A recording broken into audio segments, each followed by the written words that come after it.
Good day, everyone. This is Pineleaf Needles, and welcome to DDO Players News, where we take a look at the latest news in DDO and on the tabletop. And please welcome my co-host from Ravenloft, Draculata. Hey now, everybody. Good evening. And how are things going over in Bavaria? Still got those pesky villagers trying to break into the castle. They never learn. They never learn. Let's see what we can learn from Update 35 Patch 2. We did have another patch. Not a lot of things were fixed, but there is one thing that is causing some controversy. Ooh, what's that? That never happens. The Drow's Dark Fire has been adjusted. Read into that as nerfed.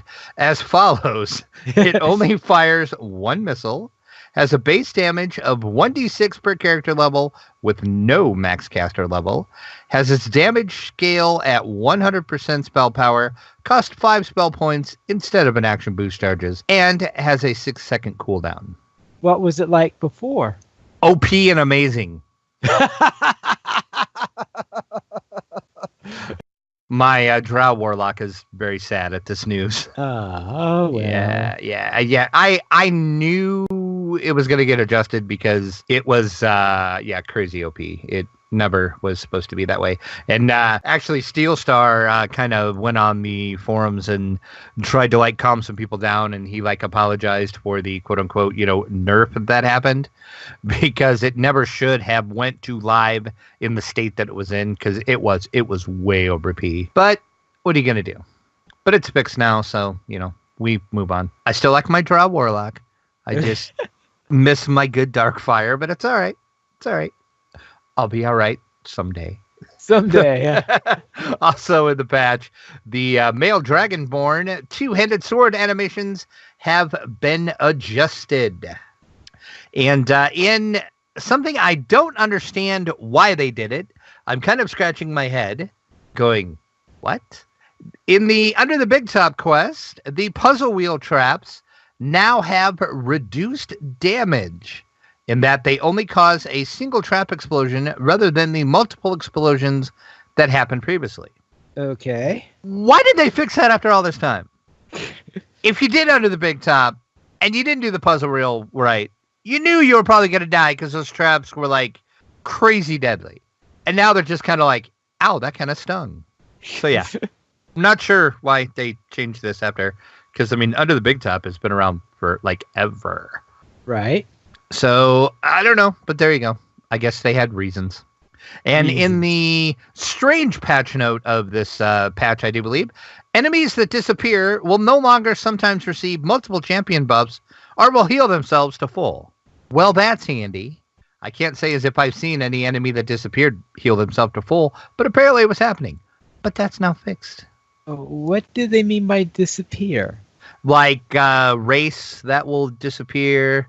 There is, I can't think of what it is. One of the troglodytes, they kind of do some kind of weird skill where they disappear for a minute and then phase back in, and the phase spiders, stuff like that will no longer. Oh, that's what they meant by disappear. Yeah. Yep. Oh, okay. Yeah. Apparently they were healing themselves to full, so I never physically saw that. But hey, it's fixed now, so yay. And then just a few more things. Most damage reduction bypassing effects for hand wraps should now properly work, but there is a note. Shinto Cord and Kaizo's ring set bonuses are not included in this fix. The treasure tables for the Epic Plane of Night, also known as Von 6, has been rebuilt to properly drop the things that they should. That includes Greater Tokens of the 12, Red Dragon Scales, Mythic bonuses, and Reaper bonuses. And finally, we have Equipped Quivers will now properly auto-gather when set to do so.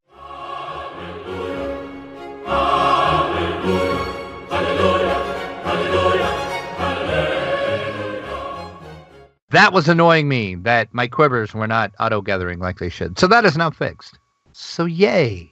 Yay. For that fix.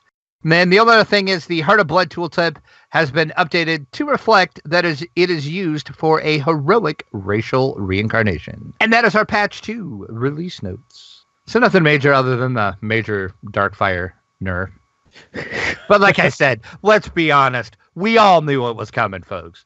There's not one person that can sit here and tell me they're actually really mad about that nerf because they had no idea they were not going to nerf that. All right. I guess I never played a drow with that particular trait, so Yeah, well, and the thing about Darkfire is you like have to spend a lot in the drow tree itself to get to it. So I think most people don't. I did purposely because I wanted to see how the Darkfire would work with a warlock. And back when it was like OP, it was pretty amazing. But now it's like, it's all right. Well, hasn't that been in the game a long time, or is that a recent change?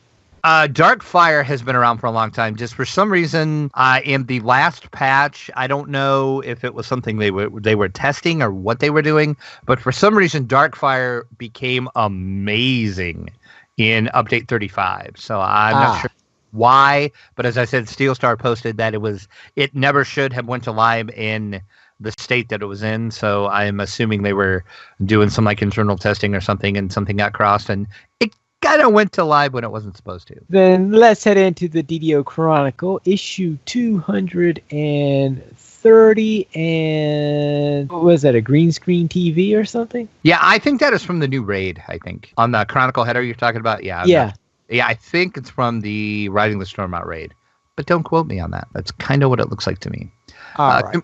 Community Spotlight in our Chronicle. Voodoo Spice has a how-to on the new raid, Riding the Storm Out. So if you want to know how to run the raid, Voodoo is here to help you. And we talked about it several times. The March of the Bears did take place last weekend over on Caneth, and someone got some video of the event. So click over and watch the March of the Bears and see all of the bears marching through the marketplace, demanding bear dye. Actually, just animal dye, not just bear dye. Oh, okay. DDO. So yeah, and I was not home, so I could not participate. So I'm glad somebody did get video of it. I watched it. It looked amazing. It was awesome to see all of the bears marching through the marketplace. So click over and watch that video. And normally we don't talk about the guilds looking for players, but I had to mention this one. There is a guild on Arganescent that is a gnome-only guild, and the name of the guild is Gnomegeddon. Gnomes are coming. They're coming for you.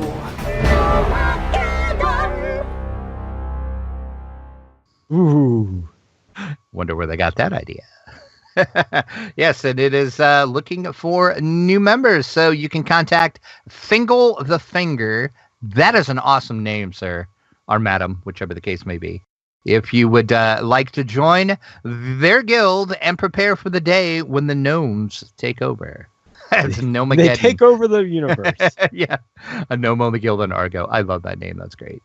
And if I wouldn't have already had a guild name, I maybe would have went with that. It wouldn't have been a gnome only one, but it just would have been a cool guild name. So good for you for taking that. In the Fansite News section, DDOcast focuses on listener questions. In episode 467, Damsels of DDO are getting their daily XP. Watch the episode. You'll understand why. That is their 63rd episode. Even Note is writing about the little cleric that could in a new blog post. Edric has tips for hot linking meta magic feats. And finally, Mickey is running down flagging for the Shroud. So if you're a little confused on how to do that, Mickey's here to help. Click over and she will explain all. We do have our Chronicle comment of the week. Question this week is, the first rule of not being eaten by a dragon is... Don't swim in barbecue sauce? Good one, Pineley. See, I was going to go with the Fight Club reference and just say the first rule of being eaten by a dragon is don't talk about being eaten by a dragon. Well, yeah, I thought that might be a little bit too obvious. Yeah, I kind of took the easy way out on that one. And that's it for our Chronicle this week. Oh, then what's this screenshot? Let's see, where the gate chamber of the ruins of Threno. Yeah, and I don't think we've ever run the Thurnal quest for some reason. I'm not sure why we've never ran them. Why have we never ran Thurnal? Let's see, which quest is that? What level is that? I want to say 9, 10. Actually, I think that's the a quest that I was actually looking up today, if I remember correctly. And we actually did do these. Did we? I don't remember. Yeah, we did do these because I remember, I think we even took a picture near the area, tried to find the memorial and all that. Maybe, yes, because that is where the Dave Arneson Memorial is. And that is also where you get the Cloak of the World Shaper, and you can combine that with the Voice of the Master and get the other bonus. So, yes. So, we probably need to run those because I don't remember running them. Maybe we did on the very first characters we did. It was the first characters, not our current characters. Okay, that might be why I don't remember us running them because that was a long time ago. Yeah, it was a long time ago. So, yes, because I was thinking of looking for quests that I would do after when my Dragonborn gets up a little bit. I was saying, it's been so long since I've done these, and they're kind of semi-annoying quests, but they're fun, and you get really good XP out of them. And there is some halfway decent loot at level in there, at least I think so. All right. Then let's go and take a little peek at Ravenloft. Kind of. Sort of. There's something weird that showed up. If you look in your adventure compendium, you will see everything that you should see. But near the bottom, there's a little adventure area, a wilderness area, I should say, called Barovia. Barovia, Pineleaf. That sounds familiar. Oh, Ravenloft. You're so close. You're so close. It's just a tease, maybe. They're teasing us. I'm pretty sure this is going to change because as it stands now in game, and this actually is on live. Of course, the area itself is not. It just shows up in the wilderness section of your adventure compendium. But it is listed as a level 10 area with no slayers, 2 explorers, and 2 rares. So I'm thinking that's just a placeholder, and they're going to change that. But at least we actually have the words Barovia in our game. That is awesome. And I was praying that Barovia was going to be a wilderness explorer area because they can do so much with that area because there is so many things they can do. There's the gypsy camp. There's Madame Aba. There's the Tejer Pool. So much they could do. So it just screams for a wilderness area. And it looks like that might happen. Of course, all this could be subjects to change. This could just be a big troll by Standing Stone Games just to say, let's see if anybody notices this. So we'll see what happens. But I just thought it was cool that we actually have some form of Ravenloft listed in the game now. Too awesome. Too awesome. I am so excited. All you need now is the real Ravenloft to be in the game. Yeah, exactly. Oh, so far away. But not to be outdone. There is also some hints of 2, count them 2, Pineleaf, raids that might be coming as well. Mm-hmm. If you check your quest completion list, and that is just a /quest completion in the chat window, it will come up and tell you the raids that you have completed. At the top of that list is a raid entitled DNT Story Quest for raid _Strahd. And then there's another one, DNT Story Quest for raid _Baba. So, and I know a lot of people, if you're not up on your Ravenloft lore, you might be going, Baba, what the heck is that? Baba. No, sorry. Yeah. The Baba Leshka. That was Strahd's nursemaid, and she is the one that recognized Strahd's evil that he had in him. So she made sure that he could cast spells, and he kind of turned to the dark side, as it were. And she also did a spell on herself so that she would have immortality, so she could stand in the shadows and watch her quote-unquote son grow into greatness, which we all know Strahd did. So, yeah. Oh, what a nursemaid to have. Exactly. So, yes, 2 raids, Strahd and Baba, maybe, at this stance. Like I said, this could just be the most giantest troll ever just to get us excited. And then we're like, nah, we were just kidding. None of that's going to happen. So we'll see. But it's cool. I was just like freaking out because I'm like, oh my God, it's actually Barovia and it's listed in the game. It's real. It's going to happen. Oh, too far away. I need like a time machine so I can like speed time up so we can just like jump to when it's available. And then I'll never be heard from again because I'll always be in Ravenloft forever. Aha. As it should be. As it should be. Next, there is an announcement concerning the Dido store, where temporarily it is going to be accessed through an external website. Yes, Cordovan put this up over on the forums, and he says, we are temporarily changing the way customers make purchases through the DDO store while we work on a tech issue. When players attempt to open the DDO store, a confirmation dialog will open, and if accepted, the game will minimize and the store will open in an external web browser, and that web browser will be whatever you have your default browser set for. Players then can make purchases just like normal using the browser. To refresh the store or to make additional purchases, you must close the store browser window and then reopen the store from the in-game dialog again. Yikes. And there is an important note, though.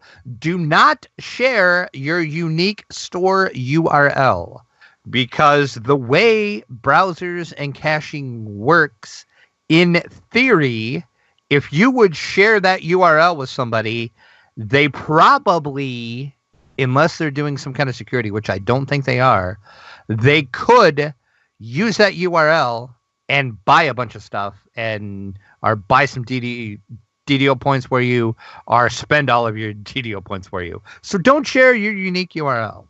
And this is just a temporary issue. It basically is due to the fact that the payment processing companies they use on the back end have some things they have to do to stay compliant, and they made a change, and it sounds like Standing Stone Games was not ready for that change, and the in-game browser they were using could not handle what they have to do now. So they're working on the fix to get it back all in-game again. So this is just temporary. It's not the end of the world. The sky is not falling. It will be all right. Now, when I first heard about this and that there was a tech issue, I had assumed it was related to whatever caused the bug reporter to have been put onto an external website.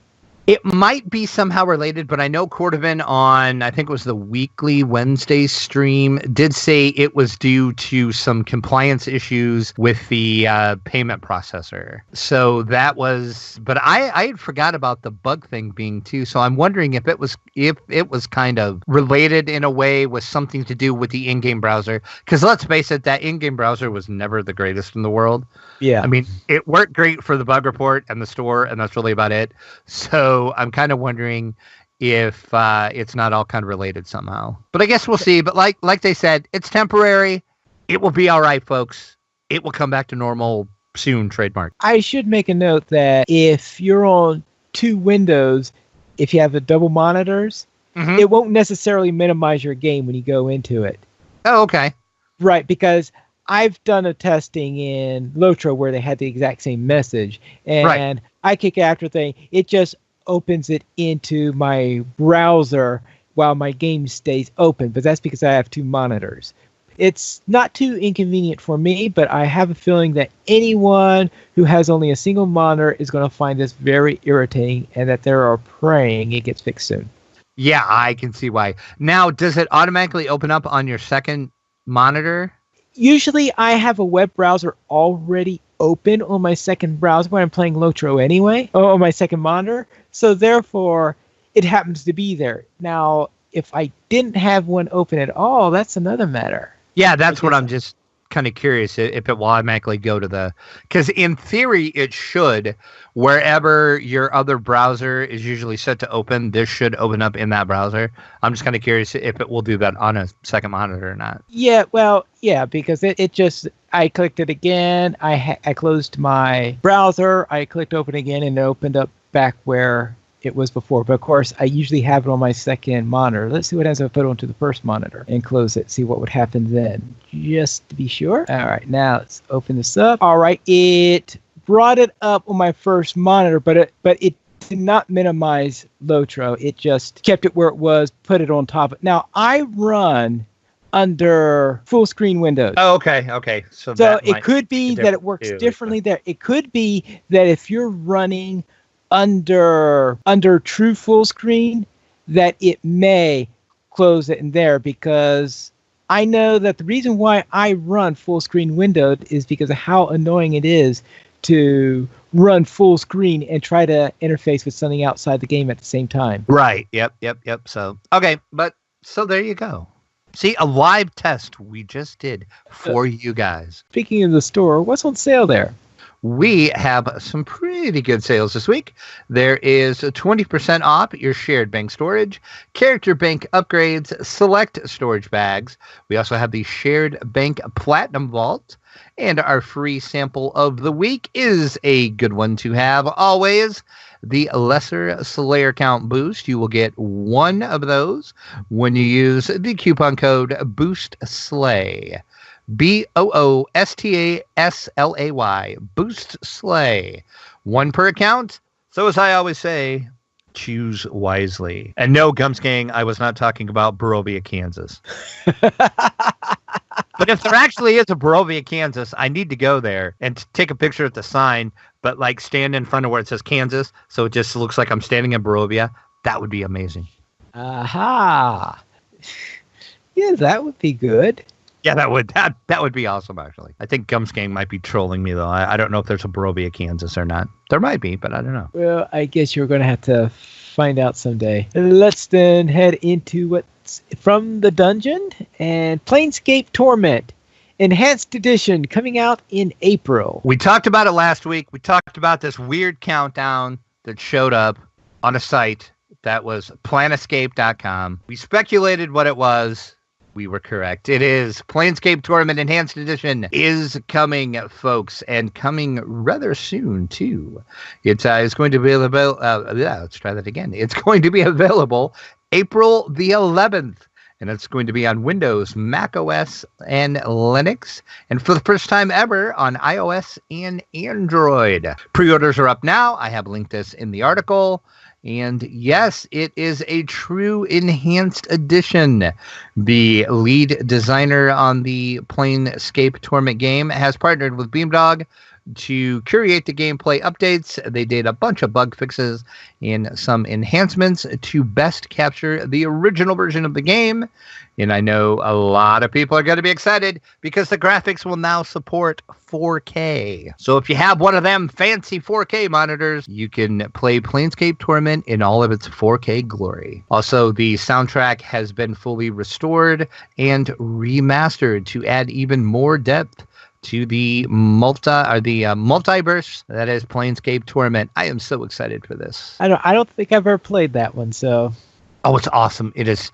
Oh, I spent so many hours playing Planescape Torment. I think I will go on record right now and state for the record, for all to hear, I think it is one of the greatest RPGs ever made. Hands down. I challenge somebody to produce to me a better RPG than Planescape Torment. I know there's a lot of good RPGs, but I'm saying Planescape is probably the greatest RPG of all time. So you will say then that's better than Baldur's Gate and Icewind Dale and all that. Yes. Icewind Dale was really good. It's close. The original Neverwinter Nights was really good too. But Planescape Torment, it's just there's something about it that just makes it just a notch higher than anything else, at least in my opinion. All right. And now when you say for PC, is that for Steam or for Steam? Okay. Yes. Yep. It's on Steam. Okay. I guess I could always. Spoiler alert for later in the show. I'll tell you why I know that later. Okay. Then let's head into They Might Be Giants to perform at Gen Con 50. That sounds like the name of a musical group of some sort. It is. They are a great alternative act. They've been around forever. And I'll be honest, I didn't even know they were like still touring. And then I got this press email from Gen Con and I'm like, holy crap, They Might Be Giants is still touring. But yes, Gen Con, the best 4 days in gaming, is proud to announce that the Grammy Award-winning recording artist They Might Be Giant is going to play an exclusive concert to help celebrate Gen Con 50. It's going to take place on the first day of Gen Con, which is Thursday, August 17th, and it's going to be at Bankers Life Fieldhouse. And this is the first time that Gen Con has used Bankers Life Fieldhouse in Indy. And if that kind of sounds familiar to some of the sports fans out there, that is the home of the NBA's Indianapolis Pacers. So that might be why it sounds familiar to you. And it's kind of cool because this just kind of adds more to how Gen Con is taking Indy over, because they've already taken over the entire Indiana Convention Center. They've taken over Lucas Oil Stadium, and of course, all of the hotels surrounding the area they've taken over. And now they're just moving into Bankers Life Fieldhouse. So there's not much left in Indy for them to take over. But I guess we'll see. And Gen Con does promise that this is just the first of many exciting events that is going to be announced for the 50th anniversary of Gen Con.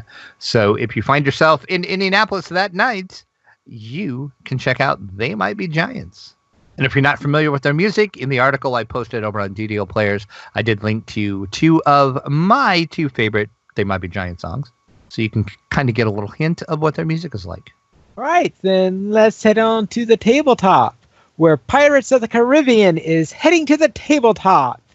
I hope they don't blast our tabletop with holes or anything like that.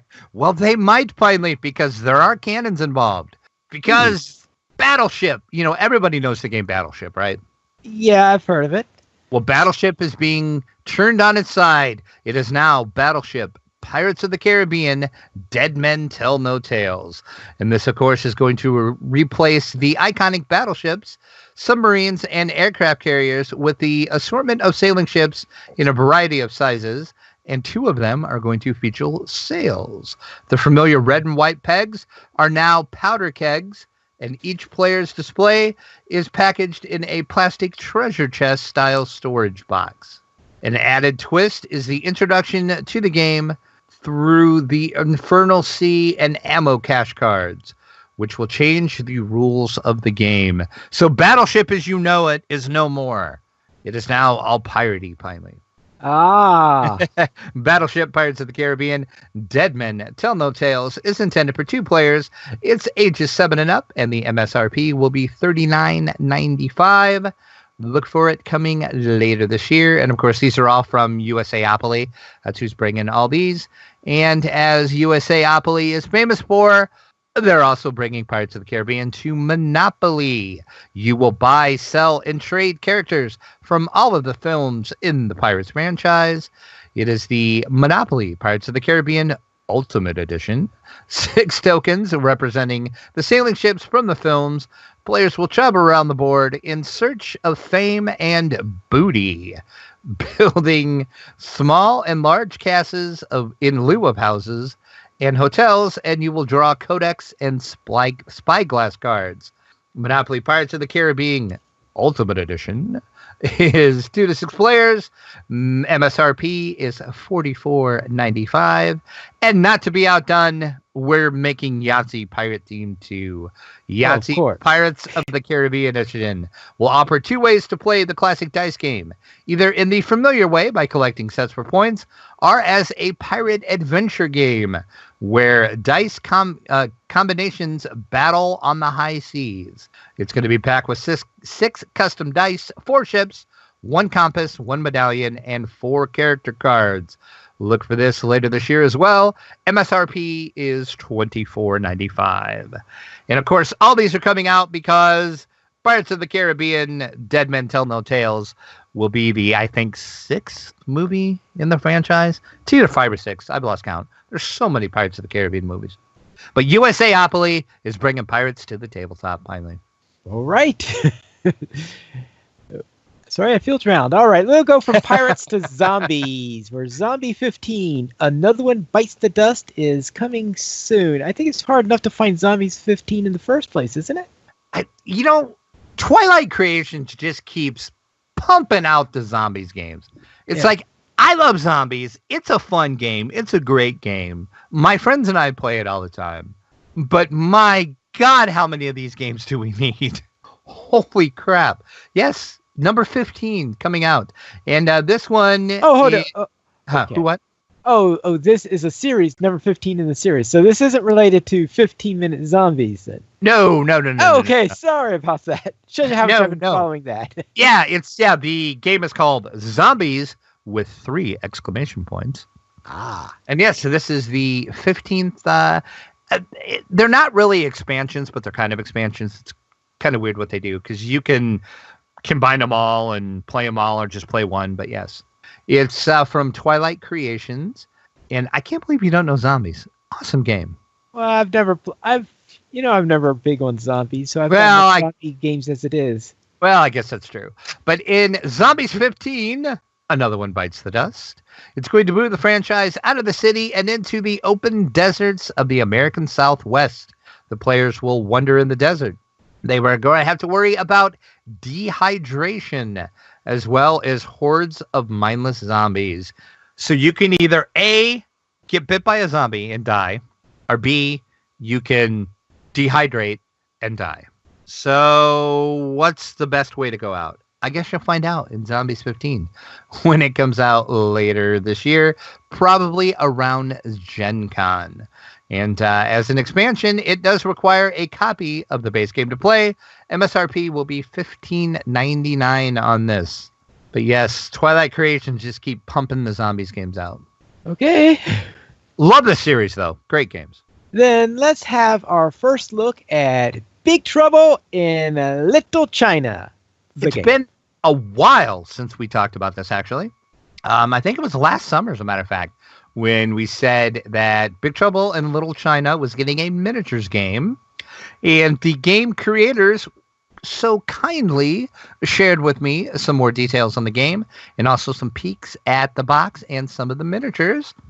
And they also, for the first time that I know of, did mention that everybody's favorite Wing Kong 6-shooter will be one of the miniatures that you can play in the game. And if you head over to the post on DDO Players, or also if you're watching the YouTube version of this, the graphics will be on the screen now. You can see the box art and the miniatures. It's looking really, really good. This game is going to be so much fun. And they are trying to stay true to the humor and the style of the movie. So it should just be a really fun romp through China, basically. If you know the movie, you'll understand what's going on. I know, finally, this is another movie you have never seen. Do yourself a favor and watch it. You remember something that I said last summer, I guess. Yeah, I think I did, actually, because I think I scolded you for not have ever seen this movie. But yes, Big Trouble in Little China, the miniatures game, is a thematic cooperative strategy miniatures adventure game that is going to allow 1 to 4 players to experience the events they remember from the film, as well as create new adventures on your own. Pre-orders for the game will be available very soon, and some more information will be available. So either keep an eye on the official Facebook page, the official website, or just DDOplayers.com, because as soon as we know more information, I will be sure to post it, because this is one I'm looking forward to. Now, speaking of cooperative games based on famous movies, okay, I was wondering, have you ever managed to win the Goonies? No, I have not. Okay. So you're hoping that they don't have the same... Yeah, exactly. I swear, I don't understand how you can win that game. That game is so blasted hard. But no, unfortunately, I have never won the Goonies yet. All right. But see, now you just reminded me of that, so now I'm going to have to try again. You come back next week and say, I did it! That's right, exactly. Stay tuned. Let's head to our week in gaming. Drac, what were you up to? I did semi a lot this week. In DDO, over on Caneth, the static group of gnomes that I've talked about many times. We're out in Giant Hold. We did Madstone Crater and the Prisoner of the Plains. Didn't have any problems with those. Those are pretty quick, easy quests. So we took care of those. Next week, we're going to finish off Giant Hold, and we're going to try to do the pre-raid, and then the following week when we play, I think we're going to do the raid out there. And then I think we're moving to the desert. Maybe we haven't decided where we're moving yet. But that's what's going on there. And then, of course, I played with you. I will let you talk about that. DDO wise, that's really all I did. I did play some games on the tabletop, though. I did a card game that will be on the website soon for a review. It is called 3 Pillars. It is a card game based on paranormal investigations. That's the teaser I will give you. Okay. Then I played a video game this week, too. Not DDO, but it was Dungeons and Dragons related. For the astute among you, I said, spoiler alert for later in the show, when we were talking about Planescape Torment Enhanced Edition, I got to play it. Ooh. Yep, I played it I'm about an hour into my gameplay, maybe. And that, of course, is for review. So, yes, I managed. Beamdog sent me an email and said, hey, would you like a early review press copy? And I'm like, heck yeah, I would. So, yeah. So look for the review. I'm going to try to play it a little more to get a little better feel for it. And then I will put the review up. I'm planning on having the review up probably a couple days or the day before it actually releases. So look for that review soon. And then I also read a book, finally. Okay. I read The Tales from the Yawning Portal. And of course, that is, can you remember, the new source book that is coming out for Dungeons & Dragons 5th edition. It is out now in friendly local game stores if they are a Wizard preferred store. The retail release will be, I do believe it is tomorrow at full retail. So look for our review of that coming soon as well. I got to read what they did with the Tomb of Horrors in 5e. Oh. And yeah. I'm excited for the Tomb of Horrors in 5e. That's all I'll say until you read the review. Deadly. Very deadly, finally. Oh, I'm shocked. Exactly. Yes. But as I told you, and as I mentioned before, my idiot friends will find a way to survive. I know they will, because that's just what they do. It's what they do. The impossible. That's them. That's my friends, folks. But we'll see. Maybe I will manage to kill him in the tomb. You know, I think if I don't manage to kill them in the Tomb of Horrors, I just totally give up. I'm done trying to kill them. I will say it right now. If they can survive the Tomb of Horrors, I'm out. I'm done. That's it. Yeah, my memory of the Tomb of Horrors is the number. If I remember, killing off the characters one by one as they were going through it, as it should be. Sort of a sort of a D&D version of it, and then there were none. Exactly. So yes, so look for that review on the website soon. Also, the 3 Pillars card game and the Planescape Torment Enhanced Edition review, all coming to DDO players within the next little while. So keep an eye on the website, folks. So how about you, Pine Leaf? What did you and I do, and what were you up to with that monk? All right, we will begin with the monk, where I went into the sands of Menectaran, and I didn't do too much with that. I just basically did landscape, going out into the landscape, going into the Chamber of Rayum, and while I was in there, I learned one thing very important in that, and that is that there's no way your hireling is going to keep up to snuff on power, because that hireling spent half the dungeon curing me of mummy rot. Why does that not surprise me? I know. Hey, I got mummy. Yeah, all that. Yeah, the power was constantly getting rid of mummy rot off of me. I remember when we did the desert, and I was like, oh, look, Pine Leaf has mummy rot again. Oh, look, Pine Leaf has mummy rot again. Yeah. You're like the mummy rot magnet. That's it. Yeah, mummy rot magnet. That is exactly what I was all throughout that particular dungeon. And fortunately, my hireling was curing me of it, but of course also running out of energy. And they say when you enter in there that it's a very long dungeon, and boy, they aren't kidding. Yeah, that is it's a fun one though. I like that. I like the desert. That's one of my favorite areas in the game. So therefore, I finished up on that. So I'm thinking that maybe I will take a break from the desert and head out to a certain area that we had been known to skip on occasion. Maybe something to do with Threnal. Maybe I'll that's what see. you're gonna do.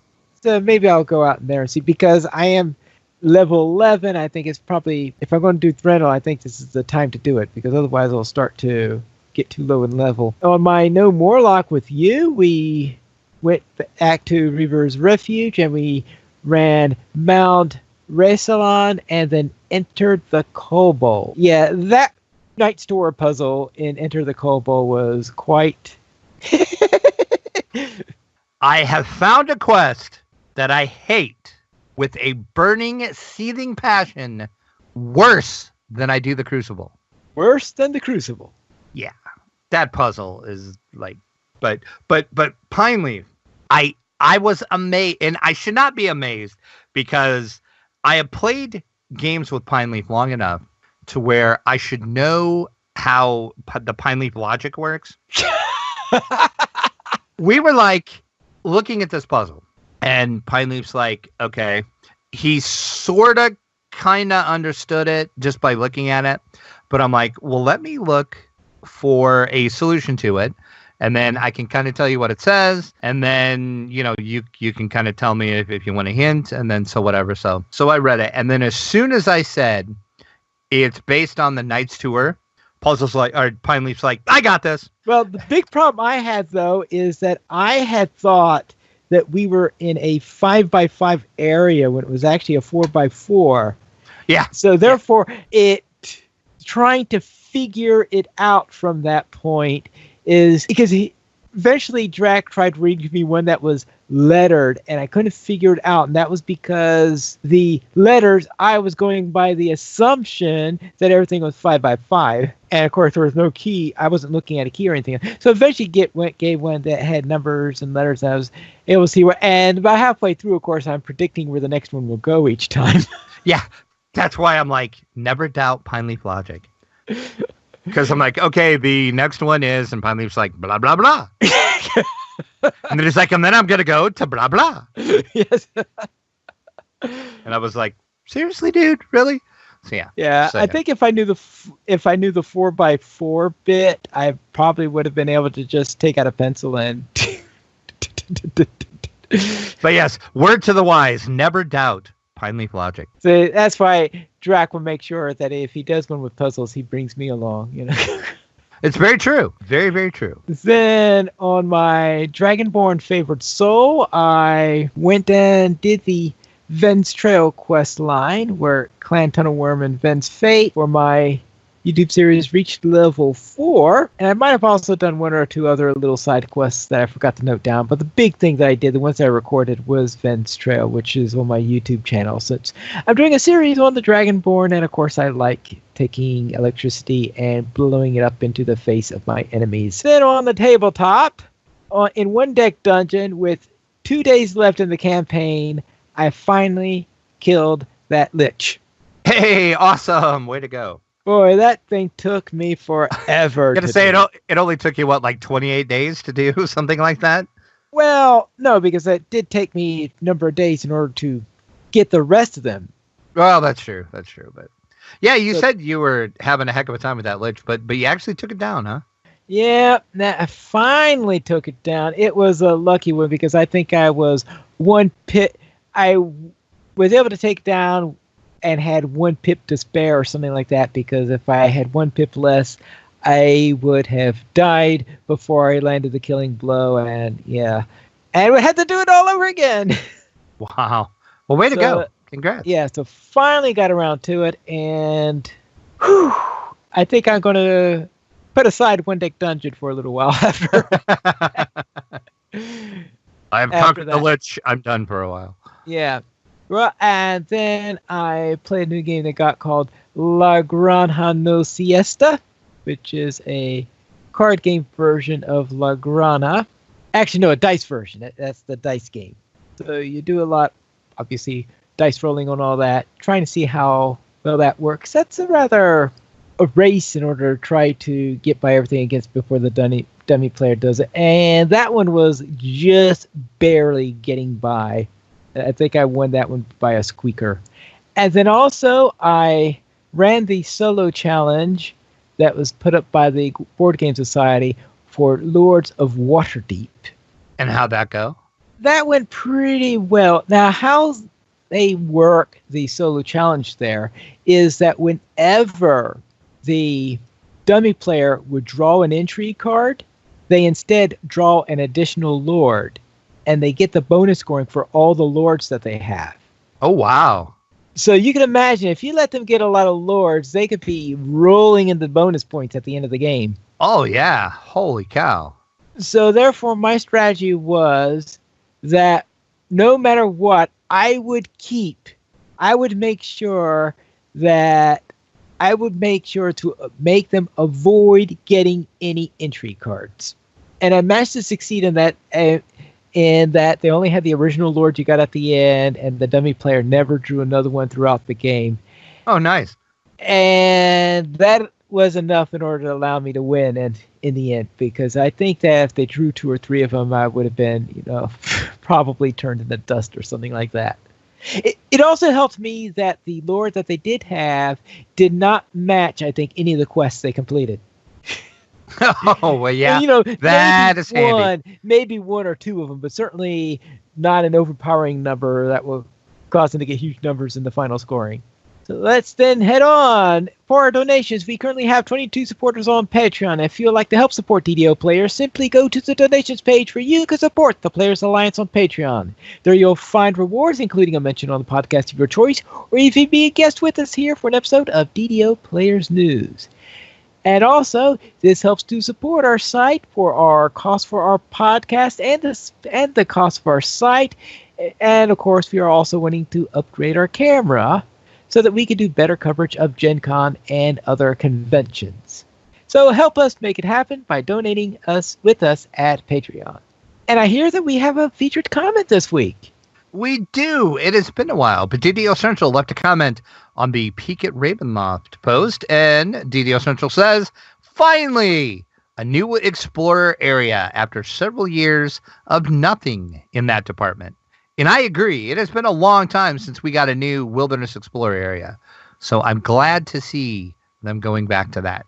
Maybe, if that is actually truly what they're going to do. Yeah, assuming that it's not a big tease. True. Well, okay, it's a big tease. Question is whether it's a tease or a troll.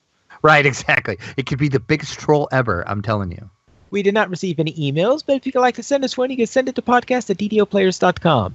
You could also follow us on Twitter, the Players Alliance @PlayersAlly, DDO Players @DDO Players, Draculeta @Draculeta_72, and Pineleaf @Pineleaf Needles. The Players Alliance has 4 live shows every Monday at 8:30 p.m. U.S. Eastern Time. We have DDO Players News. On the first and third Fridays at 11 p.m. U.S. Eastern Time, we have XP Quest. On the last Friday of each month at 8:30 p.m. U.S. Eastern Time, we have Loto Academy After School. And on Saturdays at 8:30 p.m. U.S. Eastern Time, we have Loto Players News. You can join us for our live shows at ddoplayers.com/live. And that's all for tonight. This is Pineleaf Needles reminding you to quest responsibly.